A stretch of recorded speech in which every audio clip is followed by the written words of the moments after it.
Assalamualaikum warahmatullahi wabarakatuh. Salam sejahtera untuk kita semua. Perkenalkan, saya Betari Mariska Pura Amijaya, dosen di program studi bisnis digital Universitas Pendidikan Indonesia, Kampus Tasikmalaya. Bidang keahlian utama saya adalah manajemen yang diperkuat dengan latar belakang di bidang hukum, pemasaran, dan manajemen SDM.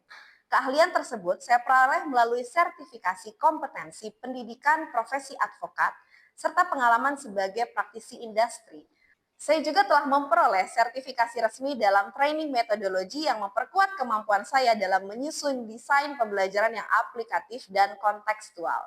Dalam video ini, saya akan memperkenalkan mata kuliah komunikasi dan negosiasi bisnis yang merupakan mata kuliah keilmuan dan keterampilan di semester 4 dengan bobot 3 SKS. Mata kuliah ini dirancang untuk memberikan pemahaman mendalam mengenai konsep dasar komunikasi dalam konteks bisnis digital, termasuk fungsi dan tujuan komunikasi dalam mengkomunikasikan nilai, produk, dan layanan kepada target audiens. Materi dalam mata kuliah ini mencakup komunikasi internal antar tim, komunikasi eksternal dengan klien, mitra bisnis, dan pengguna akhir, serta strategi komunikasi yang tepat untuk berbagai situasi bisnis.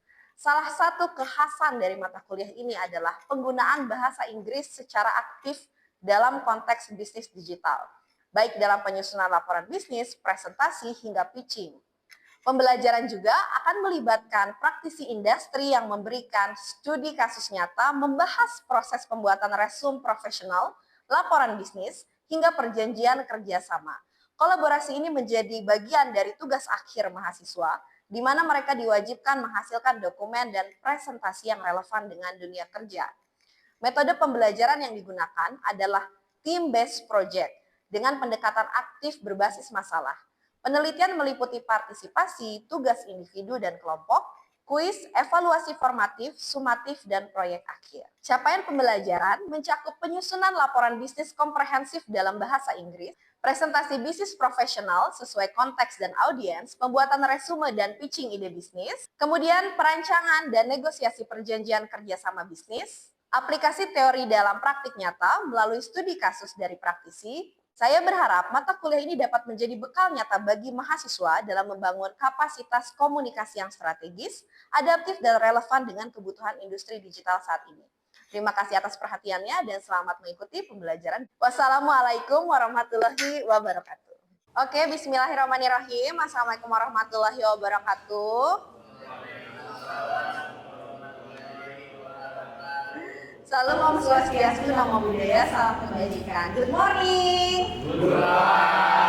Oke, pastinya senang banget ya. Aku seperti biasa ketemu teman-teman lagi dari angkatan Bidiers 2024.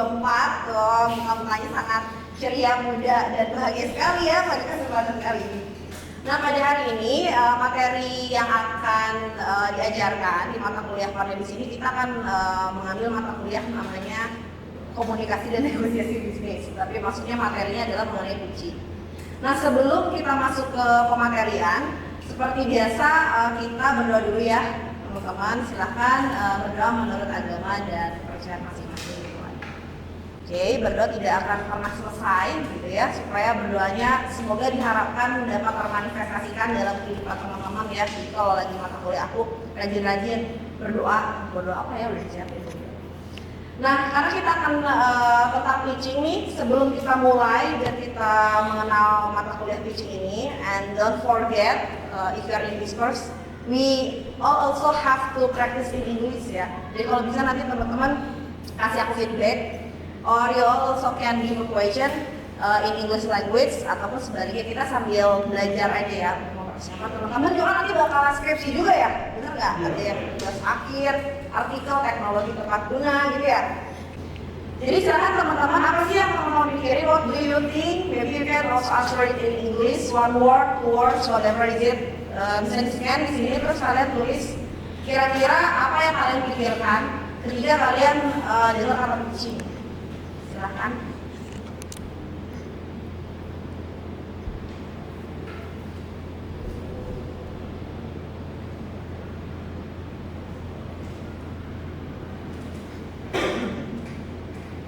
Nervous ya, interaksi, bener ya, deg-degan ya. Dulu juga waktu Zaman dulu kalau misalnya mau presentasi, dulu waktu pertama kali jadi dosen sampai harus muntah-muntah, tau nggak? Jadi nggak serta merta tiba-tiba bisa jadi kayak gini ya, present, ketemu klien atau meeting gitu. Sebelumnya aku ke toilet dulu lagi, terus muntah-muntah dulu, gitu ya. Karena tegang gitu, ini gimana nih yang dihadapi bukan teman-teman kampus, bukan presentasi ke teman-teman kampus, tapi ke mahasiswa. Apalagi katanya Ginsi kan terkenal sangat menarik ya, gitu ya, sangat berbeda gitu. Kalau misalnya gimana nih? Ada apa lagi jawabannya? Interaksi, present, afraid, excitement, nervous, presentasi, captivating audience, and then also about speak up. Terus ada lagi muncul, ada jempol-jempolnya. Oke, jadi ini yang kalian dapat ya ketika benar kata pitching. Hampir rata-rata juga kaitannya sama psikologi ya, psikologis ya. Makanya kalau teman-teman ngelihat ya, kalau teman-teman sekali-kali ngelihat kating-kating kalian gitu ya, yang lagi sidang akhir atau mereka present, padahal biasanya mereka tuh sangat jago, sangat very brave, very confident in their internship gitu, atau ketika bekerja, tapi ketika harus present lagi, entah mengapa gitu ya, kok jadi tegang lagi, jadi itu yang muncul. Nggak tahu kenapa nih, apakah mungkin ada trauma gitu ya, otak kita yang memori kita penyimpan trauma ya. Ada trauma dalam otak kita, mungkin waktu kecil kalau misalnya mau presentasi itu kayaknya gurunya galak gitu ya. Jadi tegang, jadi belum apa-apa bayangannya waktu harus presentasi, wah kayaknya gue mau dibantah, wah kayaknya gue mau dihancurkan, kayaknya gue gak bakal bisa gitu. Jadi gimana sih caranya menghadapi itu, nanti kita akan bahas ke materi kita. Oke. Kita lanjut ya. Sini ya. Yang ini? Bukan yang Canva ya? Dikasihnya? Dikasihnya PDF. Oh. Oke, mungkin aku sambil duduk apa-apa ya? Oke, sekarang aku bakal ngejelasin nih, I will explain to you about pitching technique. So what is pitching technique? Gitu ya. Nah, apa sih agenda hari ini gitu? I will try to introduce you the concept of pitching in the context of digital business. Jadi kayak yang tadi aku bilang, bahwa yang namanya pitching itu macam-macam istilah pitching, bukan cuma gunanya digital business aja, tapi ada social media pitching, ada media pitching atau scholarship pitching gitu ya. Dan ada bahasa kalau di komunikasi itu juga ada istilah pitching yang lainnya gitu. Tapi karena kita in digital business study program, we have to agree ya in this meeting if we are going to talk about pitching, about presenting your projects, even either it's to client or it's for your investors. Nah, berikutnya teman-teman akan belajar key elements in the pitch, atau akan membahas elemen-elemen kunci apa sih, ada yang namanya pesan intinya gitu, and then purpose, and then target audience. Terus berikutnya adalah structure and effective pitch. Jadi nanti kalian akan belajar apa aja sih yang harus masuk nih, ada problem, ada solution, advantage, call to action. Kenapa? Karena it's kind of different. If you are in this digital business study program in class, if you have to present to your lectures gitu ya, atau kalian lagi sidang akhir atau kalian lagi presentasi, biasanya template-nya sama. Perkenalkan nama saya, siapa nama Anda? Rio ya. Rio Tovan, perkenalkan nama saya Rio Tovan, saya di sini dan saya akan menjelaskan kapan saya. It will be different if you have to do a pitching with client. Nanti kalian akan belajar lah, apa sih bedanya gitu ya, kenapa orangnya itu berbeda.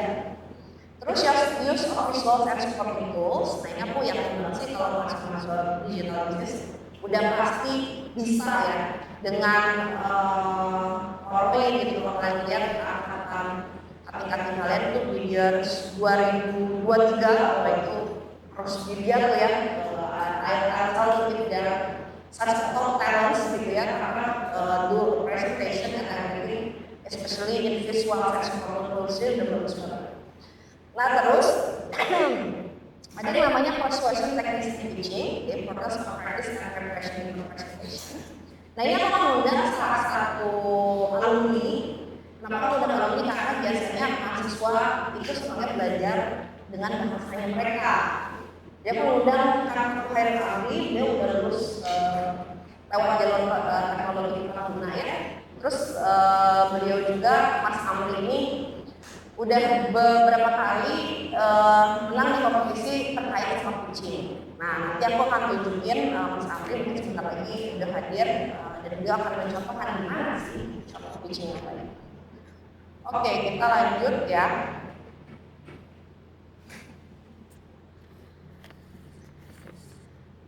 Nah, di sini silakan kalian raise hand ya, silakan kalian aktif berpartisipasi seperti biasa as always. Kalau kalian aktif, biasanya suka ada bebas-bebas gitu ya. Atau kalian bisa juga nanti mengeluarkan what is your ideas about it. Jadi sebenarnya kalau aku tuh pengen tahu nih, berdasarkan data tahun 2025 di exploding topic stage gitu ya. According to the latest data, up to 90% of startups fail. Jadi 90% startup itu kan gagal. Terus dan kalau di sini, this trend has been very consistent in the past 5 years, and there is no indication that it will change in 2025 or beyond. Jadi artinya bahwa tren ini tuh gak akan berubah nih. Kita sekarang lagi di tahun 2025 kan. Tapi berdasarkan atas riset, gitu, kalau kita forecasting trennya gak akan berubah. Gak bakal tiba-tiba jadi 90% startup sukses berdasarkan data 90% startup gagal. Jadi pertanyaan aku adalah, my question to you nih, all of digital business students, memang masih penting kita belajar PJ? Ngapain? 90% saat gagal, apa itu masih dari bisnis itu? Jawabannya adalah sama seperti teman-teman, aku setuju, tapi aku pakai data nih. Yaitu still relevant to study this because we cannot ignore the fact. Jadi kita kan bilang bahwa 90% gagal, tapi kita nggak boleh menutup mata dong bahwa 10% itu ada yang hasil. Gitu. Jadi karena kita ini adalah orang-orang yang belajar di university, kita belajar, jadi kita lebih tahu dong dari mereka ya. Gimana caranya kita berhasil? Dan kalau misalnya kita pengen bisnis to be sustainable, kita harus tahu nih, right knowledge skills kita ini apa. Jadi apa sih what kind of skills are we talking about? Kalau berdasarkan tadi data exploding topics lagi tahun 2025, kenapa startup pada gagal? Ternyata jawaban yang tertinggi adalah mereka perlu product market fit. Jadi mereka nggak bisa menemukan mana sih product market gue. Banyak orang yang bikin bisnis, ya, banyak orang yang mungkin teman-teman ngerasain bahkan kalau kalian melihat rekan-rekan kalian yang mungkin lulus dengan teknologi tempat bunga, mereka lulus membangun startup kan nggak jalan tuh gimana? Kenapa? Karena mereka sebenarnya harus menentukan produk market gue di mana sih? Berikutnya adalah orang marketing strategis. Nah, orang marketing strategis ini kaitannya bukan cuma ngomongin digital marketing ya, tapi platform apa yang cocok untuk produkku gitu. Apakah nih, contoh aku sekarang berbisnis di metaverse gitu. Di metaverse I'm making some videos gitu for metaverse people gitu. Kalau gue jualannya di YouTube itu nggak laku karena marketnya bukan di YouTube. Tapi orang-orang secara global itu mereka lebih menyukai Twitch, mereka lebih menyukai Facebook gitu. Jadi di mana video harus diupload harus di Facebook. Gimana terus kalau aku bikin konten aku sendiri ya, konten kreator aku bikin buat mahasiswa mungkin bikin aja di Instagram. Biasanya banyak juga yang nge-follow. Terus gimana sih caranya menambahkan followers gitu ya? Itu juga one of the strategy gitu. Biasanya aku nge-tag aja alumni gitu ya. Biasanya mereka senang tuh, kenapa? Because all of the students itu biasanya mereka mencari mana ya dosen yang green flag gitu ya. Banyak kan istilahnya dosen red flag, dosen green flag gitu. Ketika mereka melihat dosen yang ramah, dosen-dosen yang lain juga bukan dosen-dosen yang lain, mahasiswa yang lain bahkan dari kampus-kampus lain juga mereka akan follow, mereka akan cari what's it. Jadi you have to understand what is your marketing strategies. Berikutnya adalah masalah di tim atau HR issues. Nah banyak kalau yang ketika kalian bikin satu produk, bikin teknologi tempat guna. Nah permasalahannya adalah kita biasanya bisa bikin aplikasinya, ada sisi online-nya. Tapi produknya itu misalnya berupa kayak tadi ya, Mas Amri itu dia tentang itu bangun membangun ya, menghimpun. Tapi yang sulit untuk dia adalah HR yang mana sih yang bisa mengkurasi bahwa batu bata ini bagus, bahwa getek yang dipakai harus seperti ini. Jadi itu tim or HR khusus. Berikutnya adalah cash flow problems, regulatory problems, suboptimal operation, mekanisme manajemen operasi, dan juga legal. So, nih, apa sih? Sekarang kita balik ke sini ya, pitch deck versus business plan. Aku sambil jalan deh. Nah, kalau kita ngomongin ada pitch deck versus business plan. Nah, kalau kita ngomongin masuk bisnis digital business, kita tuh ngomongin tentang dunianya startup gitu ya. In the startup world, it is the pitch deck that will bring in funding from investor, not the business plan. Jadi bukan bisnis plan-nya dulu nih yang dilihat, tapi adalah pitch deck kalian. Gitu. Nah, pitch deck itu adalah the first impression investor will get of a startup. Nah, bisa jadi nih, nanti kalian kita next dulu ya. Nah, ada beberapa tipe, kita ngomongin pitching deck dulu deh, balik lagi di sini. Yang pertama adalah demo day deck. Nah, apa sih demo day? Udah tahu dong nih angkatan 2024. Coba siapa mau gantian? Ya. Kalau demo day itu lebih kepada investor. Oke. Udah ada belum? Kemarin udah belajar ya di perencanaan bisnis startup ya. Oke, jadi ada demo day deck. Kalau demo day deck itu biasanya ditujukan khusus tuh buat investor. Udah jelas, atau biasanya juga ada buat perlombaan. Berikutnya adalah email day deck. Kapan sih kalian dapat email day deck gitu ya? Ketika kalian udah biasanya ada interest tuh, kenalan, kartu nama gitu ya. Boleh dong di emailin, oke. Terus berikutnya meeting deck. Meeting deck itu biasanya yang lebih formalnya ketika mereka udah yakin banget, oh I want to collaborate with you. Nah, even aku tuh pengalaman aku nggak ada ya kalau pitching investors gitu, tapi biasanya kalau as a lecturers kita tuh pitching juga gitu, tapi biasanya untuk mendapatkan kerjasama internasional itu pun sama gitu, nanti dilanjut ke meeting deck gitu. Makanya kalau misalnya kalian ikut asosiasi atau kalian ikut acara demo day itu rajin kenalan ya, di kursi doang kenalan gitu. Oke, jadi teman-teman, berikut ini sebenarnya masih ada beberapa slide lagi ya, kurang lebih ada sekitar 15 slide lagi, tapi ini akan dibahas di pertemuan berikutnya.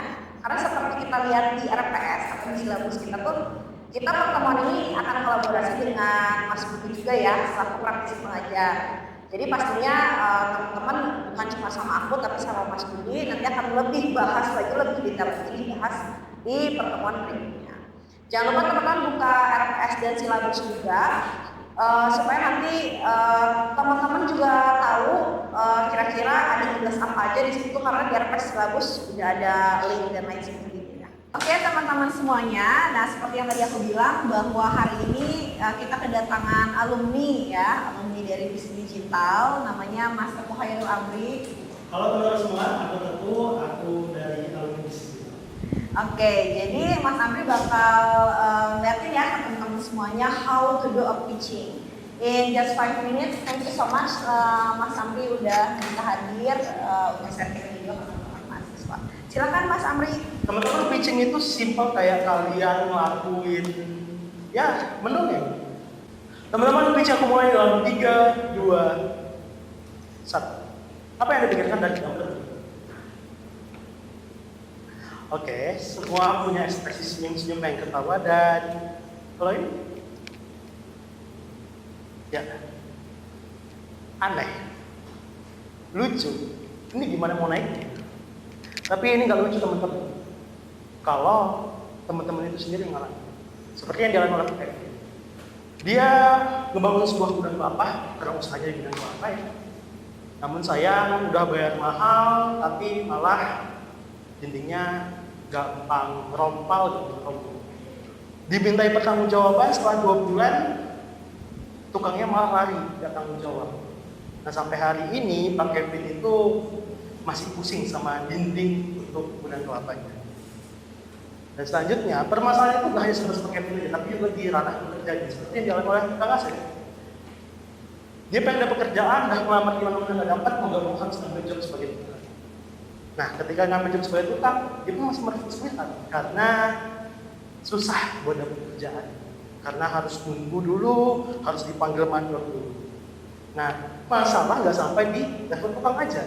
Di level kontraktor, masalahnya juga terjadi. Sumber masalahnya di kontraktor adalah mereka susah dapat proyek. Bagaimana tukang mau dipanggil kalau proyek aja susah? Jadi ada mismatch nih antara tukang, kontraktor, dan juga konsumen. Sehingga kami memandang ini sebagai sebuah 3 permasalahan di mana pekerja kurang sejahtera, tukangnya, kontraktor yang tidak digitalisasi, karena susah akses pasarnya, dan terakhir konsumen yang butuh pembangunan yang berkualitas dan terkunci. Untuk itu, dengan bangga kami bersamakan solusi, bangun aja.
Bangun aja, solusi pembangunan ada. Ya, bangun aja. Kenapa bangun aja? Karena kita memiliki solusi yang bisa menjawab permasalahan, yaitu kerja bangunan yang mudah terverifikasi, verifikasi ulasan pengguna dan juga portofolio, jadi konsumen jauh lebih percaya. Dan terakhir, solusi kemudahan pencarian dan perencanaan proyek yang cepat dan jauh lebih mudah. Bangun aja. Kami memandang bahwa size of market dari sebuah bangun aja itu sangat besar. Dengan target SOM, Serviceable Open Market untuk wilayah Tasikmalaya sebesar 4 miliar rupiah yang mampu kami raih. Dengan size of market SOM juga, dengan total user yang akan mampu kami raih dalam waktu 1 tahun, kami targetkan sebanyak 12.085 user. Tentunya, kami memandang bahwa kami mampu karena kami memiliki unfair advantage, di mana kami menempatkan consumer asking, konsumen memiliki kontrol penuh dalam hal ini memutuskan pembayaran dan juga perencanaan pembangunan. Yang kedua ada kita menempatkan seperti inspektor, di mana surveyor akan datang dulu, mengecek dulu dan memastikan estimasi dari sebuah pembangunan. Dan yang terakhir, build the protection, di mana kita menawarkan proteksi 30 hari jika terjadi kerusakan yang sama, tidak perlu pesan lagi, langsung diperbaiki. Dengan target market adalah konsumen pembangunan dan juga pekerja bangunan dan kontraktor.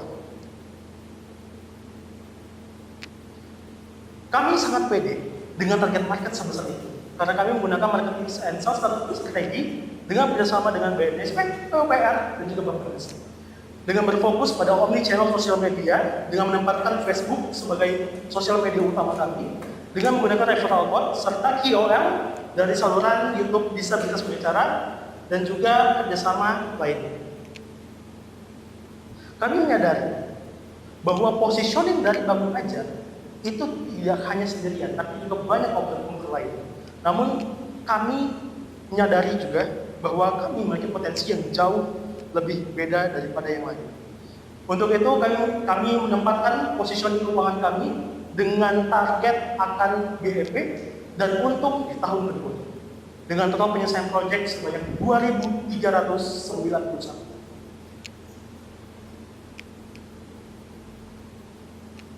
Alasan membuat kami pede adalah kami telah bekerjasama dengan Mitra Bangun Aja yang sudah berpengalaman dengan lebih dari 16 tahun pengalaman dengan proyek salah satunya Kompleks Mayasari di Tasikmalaya, ya, itu yang dikerjakan oleh si Pak Dindin yang sudah bermitra dengan kami. Tentunya dalam bangun aja saya dibantu oleh orang-orang yang ahli di bidangnya. Peserta Musa Terus dikasih dan juga Amelia dan Setiawan. Dalam bangun aja, saya berharap ini tidak hanya sebatas sebuah bisnis yang berkembang, tapi juga memberikan angin segar harapan kepada 6,8 juta pekerja bangunan di Indonesia untuk sejahtera dan memiliki kehidupan yang lebih baik. Bangun aja. Bangun jadi muda, semudah bangun aja.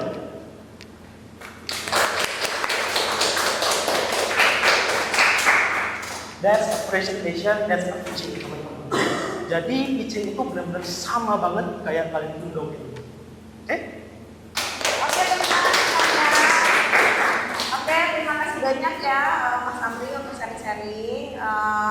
Sekarang kita lanjut ke materi pemaparan berikutnya ya tadi ya. Ini adalah pemaparan dulu contoh bunyi seperti apa, terus kita lanjut ke apa sih tadi teaching yang dimaksud dengan teaching. Oke, terima kasih banyak teman-teman atas partisipasinya. Nah, sebelum kita tutup nih, aku pengen dong teman-teman ada yang bisa menyimpulkan nggak? What is the conclusion you learn about teaching so far? Silahkan. So the teaching is about the message of your story. At the end of the day, there are many questions must be answered. So the first one is what opportunity have you identified in the market, and the second one is we have to develop to seize that opportunity. Maybe that's all for me. Oke, baik teman-teman semua, sebelum kita akhiri perkuliahan kita absen dulu ya. Masih semangat nggak? Masih. Good morning. Oke, Rio Taufan, Hadir Bu. Faiz Jauhari, Hadir Bu. Nanda Devi, Azhara Ferdi, Haya Jauza, oh ini Haya tuh, Habibi, Hadir Bu.